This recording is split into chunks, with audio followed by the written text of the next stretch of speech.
Assalamualaikum semuanya. Kembali lagi ya di channel YouTube Umi Zadan Kitchen. Di video kali ini Umi mau buat kue talam ketan Srikaya pandan. Nah, ini kuenya enak banget, lembut banget, manis dan gurih. Mau tahu caranya gimana Umi buat? Tonton terus videonya ya. Jangan lupa subscribe, like, share dan juga komen. Terima kasih. Ini bahan-bahannya. Yang pertama ada 400 gram beras ketan yang sudah dicuci bersih, kemudian direndam 1 malam atau kalau enggak 2 jam itu yang paling sedikit ya. Kemudian dicuci lagi dan ditiriskan. Lalu ada 225 ml santan kental dari setengah butir kelapa, setengah sendok teh garam. Kemudian ada 3 lembar daun pandan. Siapkan kukusan, pastikan airnya udah mendidih. Kemudian beras ketannya kita akan kukus dulu selama 20 menit ya, dengan api sedang aja. Setelah 20 menit buka tutup kukusan. Nah, ini ketannya kita angkat dulu.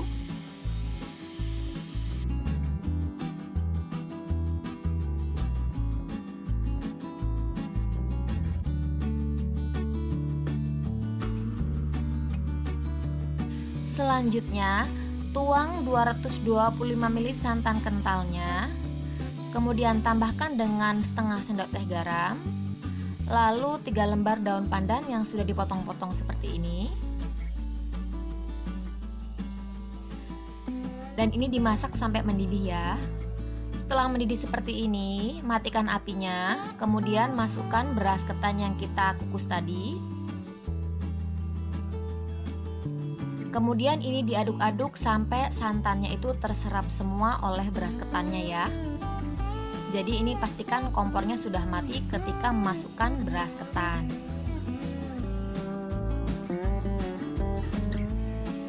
Nah, seperti ini ya. Santannya sudah habis terserap oleh beras ketannya. Selanjutnya ini kita akan kukus lagi ya. Siapkan kukusannya, jangan lupa airnya sudah mendidih dulu ya. Kemudian masukkan beras ketannya tadi. Ini Umi pakai pancinya masih bekas yang tadi, nggak apa-apa ya. Dan ini kita kukus lagi selama 20 menit lagi dengan api sedang.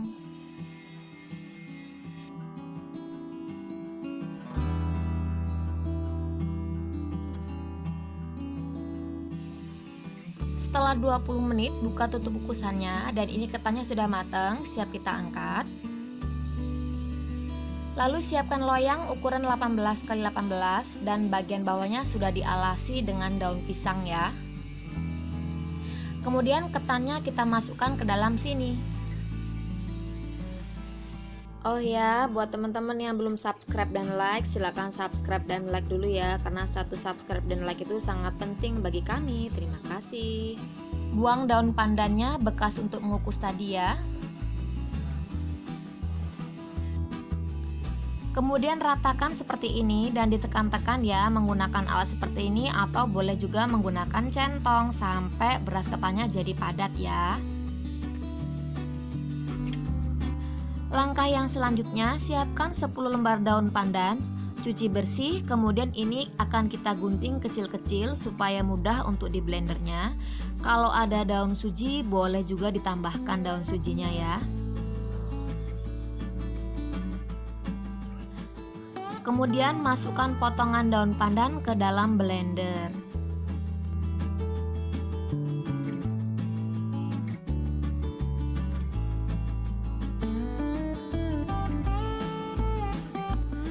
Total santan yang kita gunakan itu di sini sebanyak 500 ml dan ini saya ambil sedikit aja, kira-kira 100 ml untuk membantu memblender agar daun pandannya lebih cepat halus ya. Nah, setelah halus seperti ini, sekarang kita akan saring dan diambil sarinya saja ya, atau air perasannya.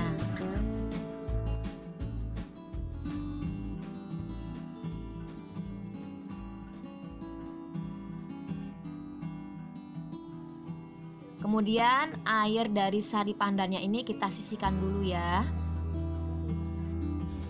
Siapkan 1 buah wadah, lalu masukkan 2 butir telur.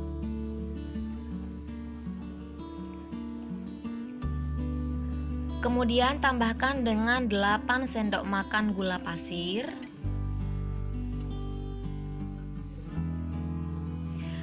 Lalu setengah sendok teh garam.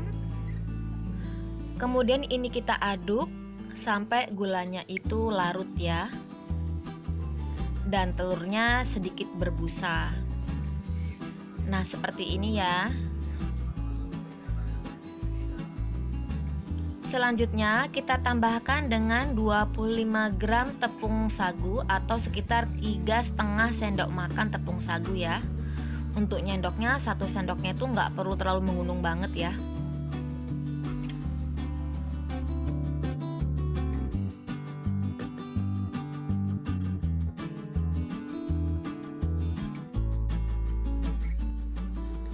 Selanjutnya tambahkan juga dengan 75 gram tepung terigu atau takarannya 7,5 sendok makan. Dan untuk setiap sendoknya itu nakernya itu 1 peres agak munjung dikit ya. Jadi nggak terlalu menggunung banget. Kemudian ini diaduk sampai semua tepung-tepungnya itu tercampur dengan merata.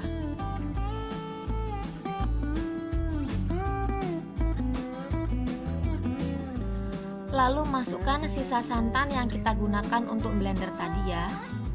Jadi total santan ini yang kita pakai sebanyak 500 ml dan sebagian tadi sudah saya pakai untuk memblender daun pandannya. Ini diaduk terus sampai merata. Kemudian tambahkan dengan jus pandannya. Aduk lagi sampai merata ya. Karena ini warnanya masih pucat, jadi Umi mau tambahkan dengan pasta pandan. Umi pakai kira-kira setengah sendok teh aja atau sampai warnanya terlihat cantik ya.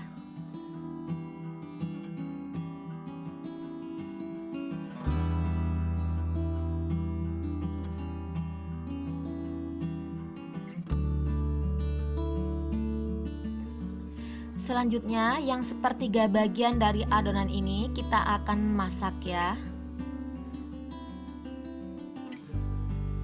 Ini diaduk terus sampai mengental.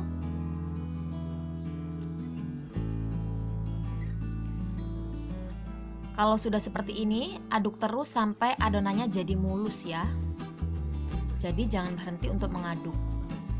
Nah, seperti ini jadinya mulus.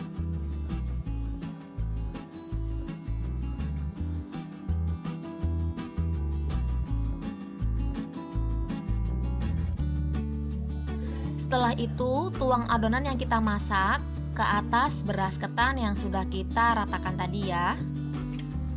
Kemudian ini diratakan sampai ke pinggir-pinggirnya, harus merata.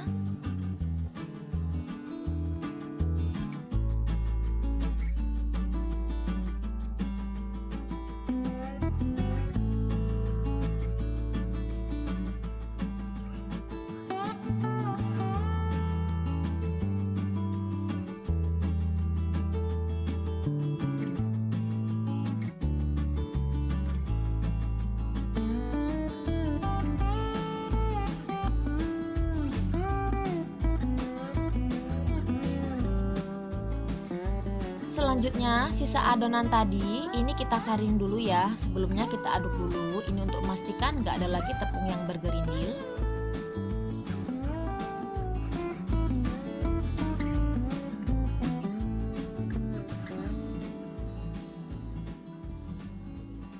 Kemudian siapkan kukusan, pastikan airnya udah mendidih. Kemudian masukkan loyang yang berisi adonan kue talamnya. Lalu kita masukkan adonan cairnya. Sebelum itu kita aduk-aduk dulu ya, untuk memastikan nggak ada tepung yang mengendap.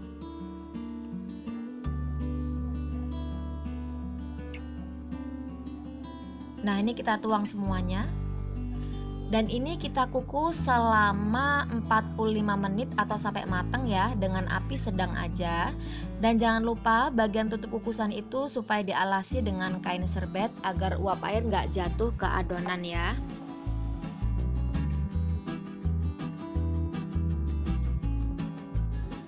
Setelah 45 menit buka tutup kukusan. Nah, ini udah mateng. Maaf teman-teman ya, tadi saya menggunakan kainnya itu terlalu tipis, jadi ini airnya jatuh, tapi nggak apa-apa. Kita tunggu sampai set ya. Nah, ini udah mulai set ya. Jadi kalau tutupnya itu kainnya menyerap dengan air nanti bisa rata ya, jadi bagus. Tapi ini nggak apa-apa, tetap berhasil, tetap sukses walaupun ada yang bergelombang. Nah teman-teman, ini kuenya sudah saya keluarkan dari loyang, ini siap dipotong-potong. Jadi permukaannya bergelombang seperti ini ya, karena saya tadi salah saya ya, waktu ngukus itu lapisan penutupnya itu kainnya itu kurang menyerap air ya. Jadi uap airnya tetap jatuh ke adonan. Jadi buat teman-teman nanti kalau buat, supaya tutup itu dilapisi dengan kain yang benar-benar menyerap air ya, biar hasilnya benar-benar mulus 100%. Nah ini kita lanjut akan potong-potong. Ini sudah benar-benar terasa kalau ini lembut banget. Nih lihat ya, walaupun tadi bagian tengahnya itu terkena uap air, tapi dia tetap bisa set kok ya, tetap bagus, tetap cantik. Nah saya udah nggak sabar pingin cepet-cepet makan, karena ini aroma pandannya enak banget teman-teman semuanya. Aroma santannya mantap banget deh pokoknya.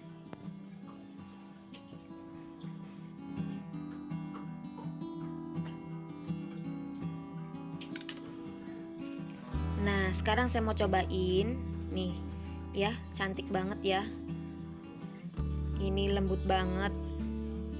Bismillah. Ini enak banget teman-teman, perpaduan antara lembut dari bagian lapisan atas itu ya dengan ketannya, ini enak banget, mantep. Buat kalian yang mau ada acara hajatan ataupun ada acara keluarga, ini mantap banget, bener-bener enak.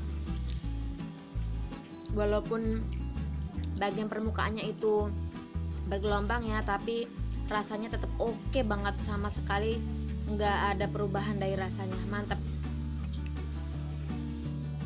Jangan lupa untuk selalu subscribe, like, share, dan juga komen ya. Terima kasih, semoga bermanfaat. Assalamualaikum.